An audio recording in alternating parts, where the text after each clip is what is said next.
Sawubona, ngilapha ukuze ngikhulume ngesihloko esibizwa ngokuthi ukukhunjelwa, okwenzeka ngesinye sesihloko esithule kakhulu noma esingakhulunywanga ezinsukwini zakamuva, kodwa kwenzeka ubhubhane oluthule oluvela e-India.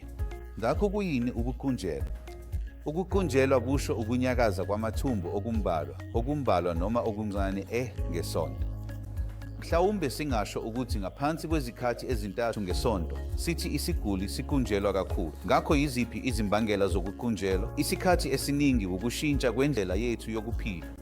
Kusukela ebuntwaneni, sitshelwa esikoleni ukuthi kufanele uphuze amalitha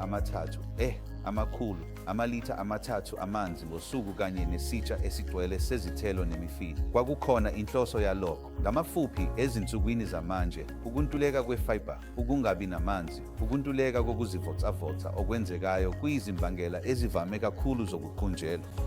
Kwabesifazane abakhulelwe, kwenzeka ukuthi ihormone progesterone eyeqile ngesikhathi sokukhulelwa, okwenza ukunyakaza kwamathumbu kube kuncane. Futhi izikhathi eziningi iziguli zegilo nazo zivame ukukhunjelwa ngenxa yokunyakaza kwamathumbu amancane. Yiziphi izinkinga uma ngikhunjelwa?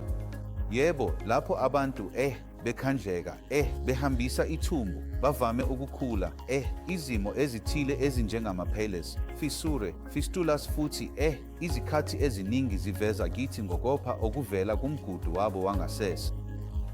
Ngakho-ke ngingakusiza kanjani ukwelapha ukukhunjelwa kwakho kulapha e-Apollo Specialty Hospital Vanacram? Siphethe umtholampilo omncane obizwa ngokuthi i-Constipation Clinic, okwamanje eqwashisa abantu ezweni lonke. Lapho singaphathi nje ukukhunjelwa kwakho, kodwa imbangela yakho eyisisekelo yokukhunjelwa kanye nezinkinga zokukhunjelwa kungaba ngokuhlinzwa noma ngokwezokwelapha.